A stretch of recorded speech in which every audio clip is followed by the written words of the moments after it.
খাও সুলতান। এত ছোট গরু বেচতে পারবেন? ব্যস্ত তো হইবই, তাহলে সাদের কাজটা কেমনি শেষ করবো? আরো খাবি?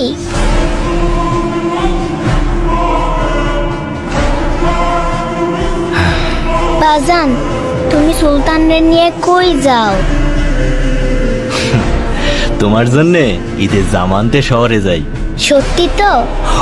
আমার জন্য লাল জামা নিয়ে আইবা। আজ জামা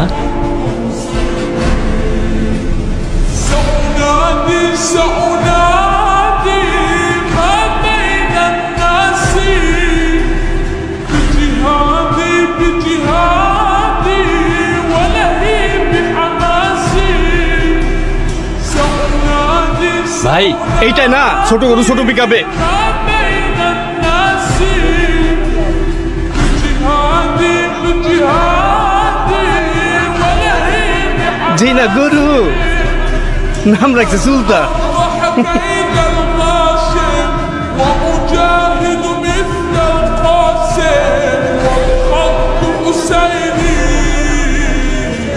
والخط حسيني والخط حسيني والخط حسيني বাহ, গরুটা তো অনেক কিউট। এটা আপনার? হ মা, ওর নাম সুলতান। ওই হাসান সাহেব আসছে। হাটের বড় গরুটা কোন দিকে? সুলতান, সুন্দর নাম তো। হাটের সবচেয়ে বড় গরুটা হাসান সাহেবের হওয়া চাই। ভাই ওইটাই বড় গরু। ও এটাই, তাহলে এটাই নেব। হ্যাঁ দেখো, কিচ্ছু করবো না ধরো। হাই সুলতান। সাবধানে দেখো। বাবা, হ্যাঁ? এবার আমরা সুলতানকেই নিব।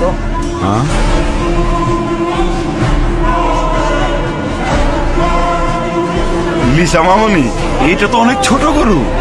বাবা, কোরবানির পশু কি সবচেয়ে বড়ই হতে হয়?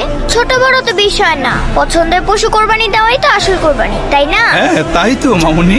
এত ছোট গরু নিয়ে মহল্লায় ঢুকলে পরে মান ইজ্জত কিছুই থাকবো না। বস ওইদিকে। থামো চান মিয়া, سأنادي আমার মেয়ের মুখের হাসিটা দেখেছো? তাই আমি ঠিক করেছি ওই সুলতানই হবে আমাদের এবারের ঈদের একমাত্র কোরবানির গরু। কি বলো মামুনি? থ্যাংক ইউ বাবা। থ্যাংক ইউ মামুনি। হ্যাঁ দাও।